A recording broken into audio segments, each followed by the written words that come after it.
Tighebo here. We are back with another Expect the Unexpected. We are on chapter 9.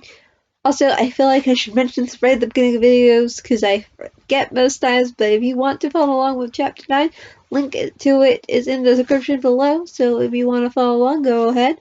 Also, if you want to carry on reading afterwards, go ahead. So, yeah, we're on chapter 9. Last time, it was Ruby's in the daytime, and she took her brother Ricky to pizzeria, and yeah, so it will be an interesting night, maybe. Also, she pranked bullies as well, which is very nice, and she pranked the staff members too, apparently. So we're gonna go chapter 9 and see what Ruby gets up to on night 5. So, night 5. After squeezing as much sleep out of the rest of the day as possible, Ruby headed off to work. She was curious as to what the animatronics would try next. Settling down in the chair, she was hit with a wave of sorrow as she realized that Steve wouldn't be phoning again, even though it were technically recordings. Why was she in the office then? Her train of thought was effectively derailed when the phone rang. Ruby stared at it in shock. Huh? The ring cut out. Steve? Ruby wondered hopefully. What came out the phone was definitely not Steve. Yeah, if you don't remember, he's like a little recap of what it was like. Basically static as well. Add that on too. And then you'll have somewhat what it sounds like, I guess. Anyway, Ruby covered her ears in response to the awful sound.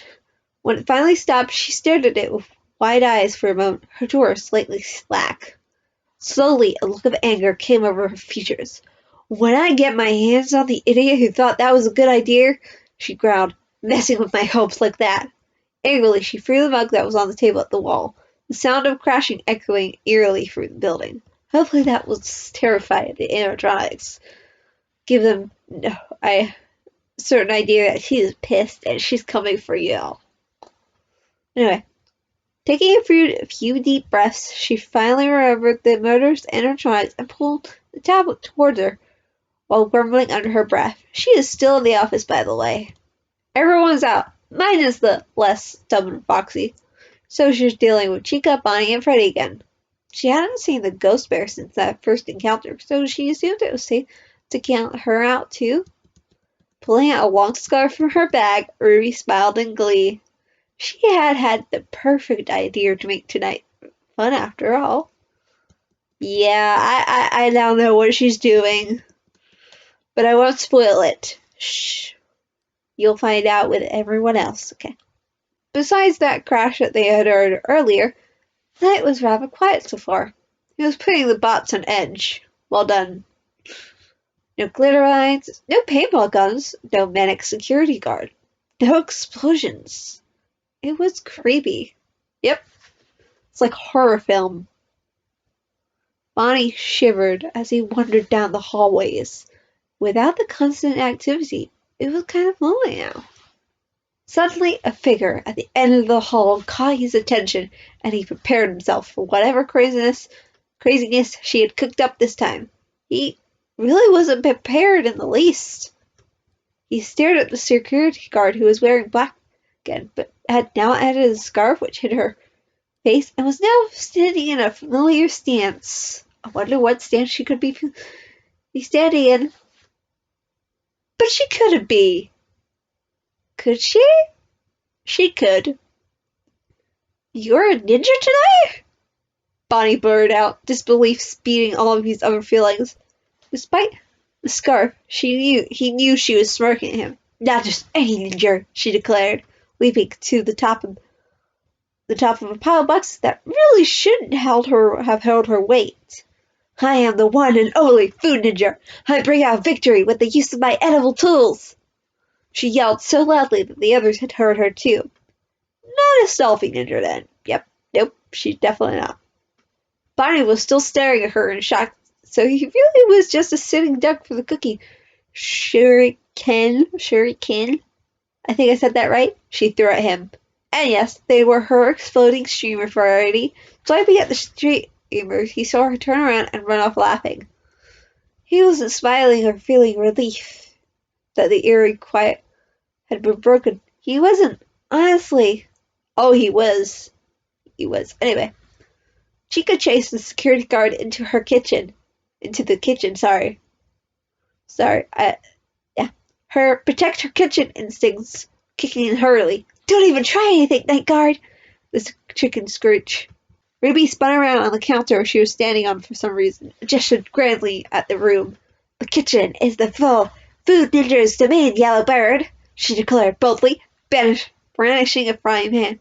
Do you believe you can best me here? Chica, having lost sight of her goal entirely now, grabbed a frying pan as well, and the two began to duel. Ruby was far more agile and took advantage of this by leaping onto and over counters. Chica was stronger though, and as such could press her harder. Yep. Finally, Chica knocked the frying pan out of Ruby's hand. Ha! Chica crowed. I win! Not quite, Ruby countered, leaping onto another counter. With a sweep of her leg, she sent the pizza towards the chicken who had naturally tried to catch it. No use wasting food, after all. And then it exploded. Chica blindly battered the hot cheese covering her as Ruby cried out in triumph. That's cheating! The yellow animatronic wailed. Ruby wagged her finger. Ninjas focus solely on completing their mission. There is no fair in this world. She then proceeded to throw pepperoni and tomato sauce at her adversary and dart towards the door. There, now you are one with the pizza, Featherhead. I don't know if she's actually talking like I am, but I like to think she is. Chica's outraged scream drowned out Ruby's laugh for once. Freddy hadn't found the irritated night guard, but he had found the murderous chicken. Now he remembered why he tried not to get on her bad side. She was sweet 99% of the time, but the other 1%? Best not to think about it. Finally, he spied the so-called food ninja across the room he had just entered and growled. She turned to him and waved. However, the thing that caught his attention wasn't that she was painting on the wall with tomato sauce, but what was in her other hand? His microphone. Put the microphone down, he ordered. Ruby looked from him to the microphone and back again. Oh, is this yours, Freddy? She asked innocently. He growled. Well, I suppose I should return it then. It's a trap, it's a trap, it's a trap! She sighed in disappointment. Almost as bad as me messing with Bonnie's guitar, isn't it? It's a trap, Freddy! It's a trap! It's a trap! Don't believe her! I know it's a trap, though. Which she hadn't done yet, he realized. It was kind of surprising. Those thoughts went out of his head, though, when she immediately... Oh, wait, hold on. I missed words. Those thoughts went out of his head, though, when she threw the microphone at him. Immediately panicking, he made a desperate dive for it. Luckily, he caught it just in time and breathed a sigh of relief. What were you thinking? He growled at her. Do you have no respect for other people's privacy? She then proceeded to pull out a remote and press a button. The microphone in his hand immediately burst into glitter. Glitter my phone! She hollered in glee. I left your real one backstage, so it was a trap. She never had his microphone. Freddy pounced on her, and she danced out the way, laughing. Unfortunately, her foot caught on the leg of a chair, and she tripped, her giggling cutting off. She hit her elbow on the ground and yelped. Stupid funny bone, she growled. The very opposite of funny. Uh-oh. She was literally yanked from her complaining by Freddy when he grabbed her arm in a bruising grip and lifted her off the floor. You're not getting away this time, night guard, he growled, nose to nose with her. She could pop the nose, but not yet. She blinked in surprise before she pulled something out of her pocket with her underhand. Freddy stared at it. A pen? She grinned before she pulled the cap off with her teeth. Without hesitation, she jammed the pen into one of his joints and clicked the back of it. Instantly, his body was flooded with electricity. Shocked, literally and emotionally, he let go of her arm. She quickly skipped out of reach and waved the pen around. Taser pen! She sang, before running out the room. It was a full 5 minutes before Freddy could move properly again. She's starting to tick me off. He glared at the hallway she had disappeared down. Ruby ran into Pirate's Cove sometime around 3 a.m. Foxy lazily opened his eyes and watched her try to breathe and giggle madly, simultaneously. Foxy's just chilling now. Having fun, lass? He asked with a smirk, taking note of the scarf. She looked up at him and nodded since she still couldn't get enough breath to talk. And the scarf? He asked. Finally, drawing in enough air, she straightened up. I am the food ninja, she declared proudly. Are you now? He chuckled. Yep, it was food ninja or food pirate, but, well, I got something planned, special planned for the pirate thing. She grinned happily. I'm sure you do. Foxy chuckled at the thought. Driving you nuts again? She nodded, but then her smile melted into a frown and she looked down for a moment. Ruby? Foxy asked, sitting up. He hadn't seen such a troubled look on her face before. What's wrong, lass? She sighed and pulled herself up onto the pirate cove stage where the fox was sitting. I guess her frown deepened as she struggled to voice her thoughts. Foxy waited patiently, wondering what could be bothering the girl. It's that ghost bear, she finally sighed. Goldie? Foxy asked in surprise. Yeah, her. I didn't hurt her, did I? She glanced at him and then back at the door, to the floor. It's just that I haven't seen her since. Not even a glimpse. I know it seems like I'm enjoying myself too much sometimes, but permanent damage isn't the goal here. She paused for a moment again. And, well, I never exactly knew the ghost Goldie, but I'm guessing she's a friend of the gang's? She looked up at Foxy again. He smiled gently at her.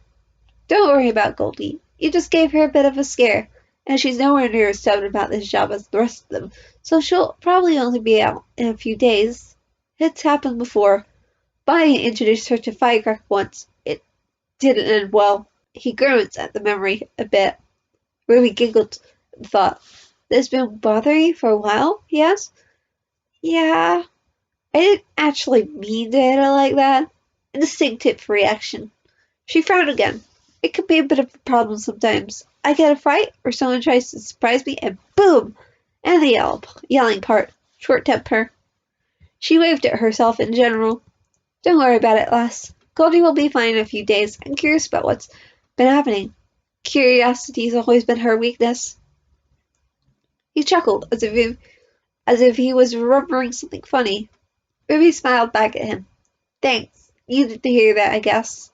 Maybe I'll stop dreaming about it now. She hopped off the stage and stretched before she paused and looked back at Foxy slyly. Before he could react, she had leapt at him and wrapped her arms around him in a hug. Oh, hug! Don't stop being awesome, she grinned against his chest. With that, she was gone, leaving a slightly shocked Fox behind. Eventually, he just chuckled and lay back down. Oh, that was so cute! Oh, Foxy got hugged. Foxy's the favorite. The three animatronics had finally cornered Ruby in one of the dining rooms, but she didn't seem bothered by it in the least. She leapt onto one of the tables, clearly having a thing for higher ground, and brandished her new weapon. Where did you get candy cane nunchucks anyway, what? What the Why does she have candy cane nunchucks? What is wrong with you, Ruby? I mean, I love you, you're great, you're probably one of my favorite original characters ever. But my god, you're like a cartoon character sometimes. Anyway, Bonnie wondered himself while Freddy growled at the night guard. And so, the final confrontation begins, Ruby declared, doing a very good impression of a narrator. Oh, is that what they're supposed to do? Will the food ninja survive her greatest trial yet? Chica rolled her eyes, clearly still miffed about the whole kitchen thing. The battle began, and the animatronics started to hate ninjas a bit. She dodged, flipped, and somersaulted past them, spinning and tossing her own attacks with dangerous accuracy. She seemed to have an almost endless supply of cookie shurikens, and was also starting to throw little chocolate sauce bombs. Those nunchucks stung when they made contact as well. And why does she know how to use nunchucks? Why? How does she know these things? That's also part of the chapter, by the way. That's not me questioning how she knows that. Anyway, it was 10 to 6 when things really got weird. They were getting a little desperate. This was their last chance, and they weren't having any luck. Freddie seemed to be the only one who was getting even close to her. Bonnie was swiping at the streamers in the air in front of him, while the pizza-covered chicken stumbled into a table next to him, still growling. Freddie made a grab for Ruby and actually secured a grip on her upper arm.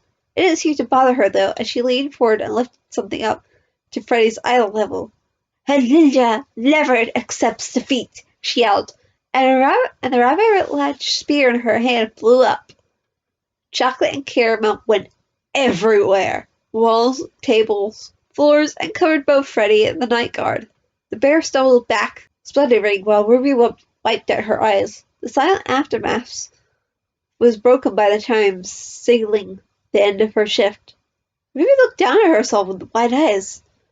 "Wow, I made more of a mess than I thought," she murmured, seemingly surprised by the chocolate teeth destruction. Then she looked up at Freddie and had to cover her mouth to stifle a laugh. The words bubbled past her lips anyway, though. "Caramel pear!" she yelled and doubled over laughing. "You look like some kind of sweet." Ah, that's me acting. That's acting. She barely managed to force the words past her laughter. Bonnie looked at the shocked bear. Don't laugh. The rabbit's animatronics stumbled back into the table as he started laughing too. Chica looked at him in shock. But he couldn't help it. Always composed Freddie did look like a chocolate treat, and it was brilliant. Get Foxy in here. Ruby was on the floor now, gasping through the gales of laughter. And here he comes, hold on. What the heck was that? Foxy cut off as he walked in, shocked. One look at the bear, though, and he was using the wall to hold himself up, while he laughed as well. "Lass," he gasped, "what does he do?" He asked when he could. Ruby was still giggling badly on the floor, chocolate and caramel covering every inch of exposed skin and clothes. "Didn't mean to," she gasped. "Experimental still." She finally pushed herself up and looked around at everyone. That was fun. Her eyes landed on Bonnie, who was still laughing and grinned satisfaction. Hold on. Satisfaction. There we go. Foxy chuckled again, steadying himself. That's it. Bonnie had finally stopped laughing. "I give up. There's no way we can catch her." Freddie shot him a glare while she could look angry and worried at the same time. Ruby was only just getting to her feet, wobbling slightly as she surveyed the room. "Well," she frowned, "I'm hungry now." Foxy snickered while Bonnie sat down heavily in a chair. Ruby looked up at the rabbit, though, smiled brightly. "We can still play, though, right?" she asked. He looked at her, surprised. "What? You're tons of fun to play with." And a certain fox may or may not have mentioned firecrackers, which has now piqued my interest. The sparkle that lit up Bonnie's eyes made the animatronics worry. And how did a chocolate-covered teenager make that sound menacing? She giggled at their expressions before picking up her bag. "I better run. I'm seriously starving now. Bye, everyone. As always, it was fun. I look forward to it to the next time. Food Ninja, away!" With that, she disappeared down the hallway, leaving an angry chicken, shocked bear, thoughtful bunny, and amused fox behind. "It's night 6 next," Freddie stated sharply, breaking the silence. Foxy jumped and then glared at the floor. Bonnie seemed to deflate somewhat, while Chica wrung her hands nervously. And now, we finally find out why they're all Oh, no, wait, no, they don't. Never mind. I thought we were about to find out, but no, it's a cliffhanger. Hold on. Let me finish this. "Yes, it is," a cold voice murmured from the corner of the room. And there we go. I just saw that one line and thought, oh, we gotta find out. But no, that's chapter 10. We'll find out in chapter 10. You gotta look forward to that if you want to hear me reading, or you can continue reading yourself. Also, if you want to see the other chapters, I believe there is a playlist. You could go check it out. You go on my channel, go playlist, and you should find it there. But yeah, I'm gonna leave this video here. If you enjoyed this video, leave a like. Be sure to subscribe. Comment down below if you're enjoying this story so far. It's pretty good. There's like over 100 chapters to this story, so you got a lot to get through with it. And it's like so fun. So, but yeah, and be sure to follow me on Twitter. Link to that is in the description of every single video, and I will see you guys tomorrow with another video, maybe, if it doesn't get blocked. But yeah, anyway, bye!